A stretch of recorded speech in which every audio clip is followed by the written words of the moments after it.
na, magsisimula tayo sa ating team Dark Blue. At naipasok agad nila ang unang shot nila. Ayun na nga, mahirap dito magmintis ka doon sa malalapit na makatire. That really will work on your time. And pangatlong mintis nila from the second spot. Double glass, there it is. And Santi hits the back shot. Ito free throw shot for Team Dark Blue. Kailangan safe order. And you have 2 minutes to finish this one.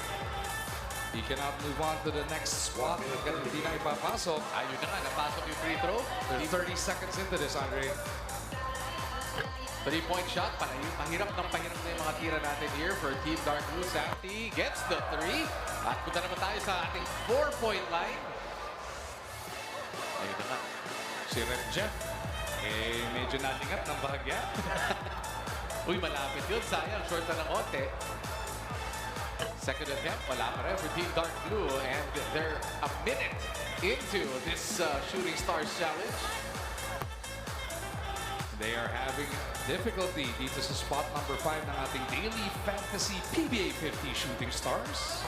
Malayo rin talaga kasi itong 4-point line. Kanina sinusubukan ko rin ito pero it's not an easy shot to make. Tara, si Santi. Until yan. At napasok na nga, diretso tayo sa half-court. You have 35 seconds to make this half-court shot.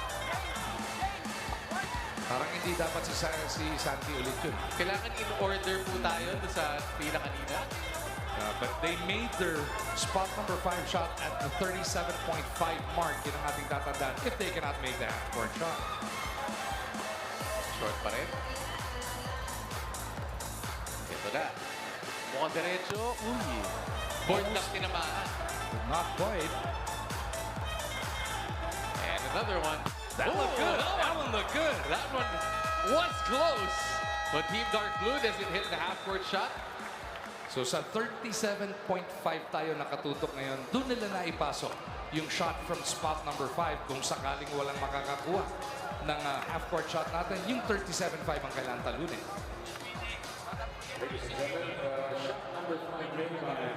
Meron tayong pabonus dito. Meron tayong breaking news.